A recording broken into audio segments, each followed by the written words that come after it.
स्वागत कर रहे हैं हमारे साथ जाने माने कंप्यूटर विज्ञानी डॉक्टर विजय पी भटकर जी मौजूद हैं। उनका भी स्वागत, अभिनंदन। परम आदरणीय Mata Prasad ji, most revered and respected contemporary spiritual guru Jaggi Vasudev ji, Professor Vishwanath Kar, my very dear friend, and our young leader Rahul. I consider today I am standing on this dais before you third time. Now I consider it a singular privilege for me to share with you some thoughts, an enunciation, a hypothesis on the 150th birth anniversary of the great son of India, Swami Vivekananda. The name of Swami Vivekananda is echoing, reverberating, not only here but across India on this day. And if one message has to be taken from Swami Vivekananda, the message which received great acclaim in the first Parliament of Religion at Chicago, it is this message, the very theme of this session, embracing diversity and realizing, internalizing and promoting unity. When he addressed the first Parliament, my dear students, one enunciation, one thought. He was the 20th speaker, given only 4 minutes. And I would like to read verbatim that sentence which changed the whole complexion of the Parliament. And he said, I quote, as the different streams having sources in different places all mingle their water in the seas, so Lord, the different paths which people take through their different tendencies, various though they may appear, all lead to thee. One after another the speakers were arguing the superiority of their religions. And Swami Vivekananda rises and says this. He was the first one to give the message of unity of all religions. And that message came from India. We are very proud of that, this country. Really. At that time there was a lot of quarrels. When he left India, there were a lot of quarrels across different sects, different faiths, different thoughts, right in India. In fact, his very presence in the Parliament was questioned by our own leaders, Hindu leaders.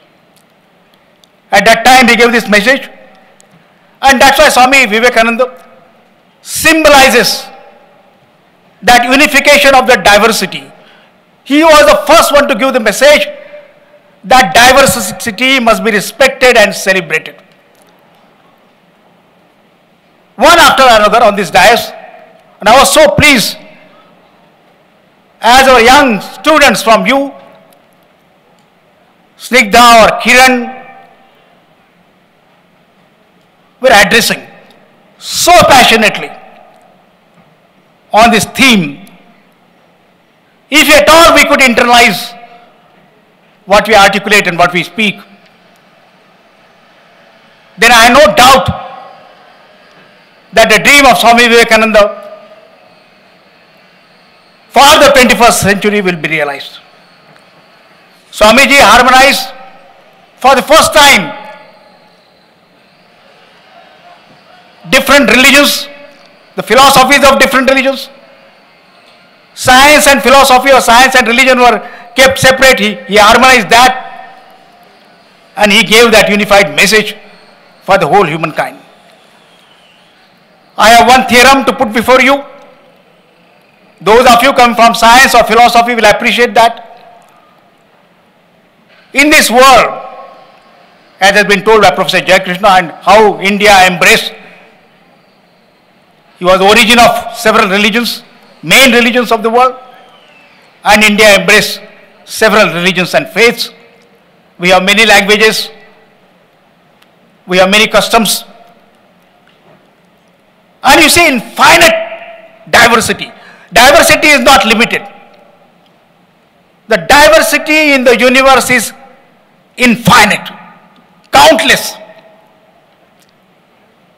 If you look at your Aadhaar card, and the basis of Aadhaar card is this, that we have 7 billion people on this earth today, and the number is increasing. We'll have soon 10 billion people in few years. But no two fingerprints really match how this unity is created. No two fingerprints will ever match. In our own body, there are trillions and trillions of cells. But each cell which can be individually addressed.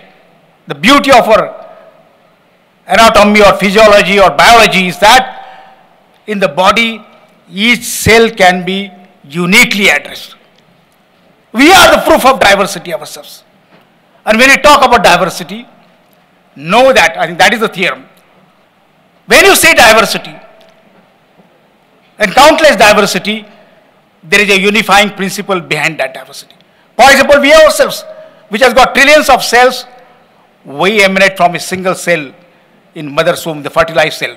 From single cell, these trillions of cells are created with each different from mother.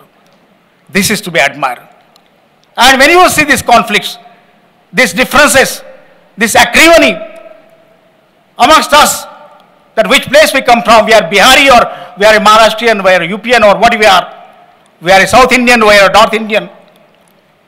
We see the conflicts across languages because we speak different languages.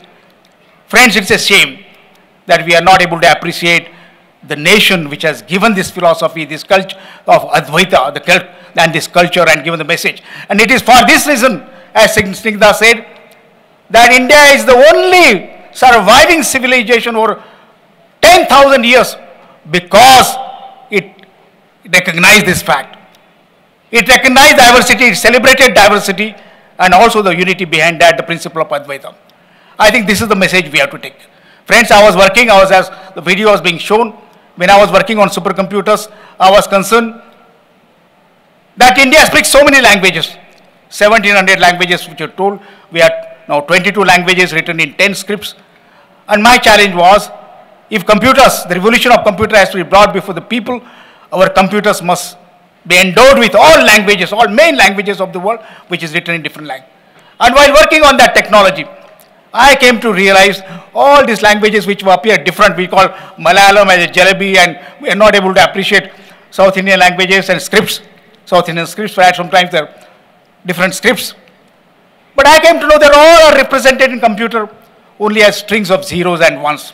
Actually, in one symbolism and its negation, 0 and 1. Even in our own brain, we speak different languages, but representation is only unique, done as appreciated by Panini, called a meta-language, languages of all languages.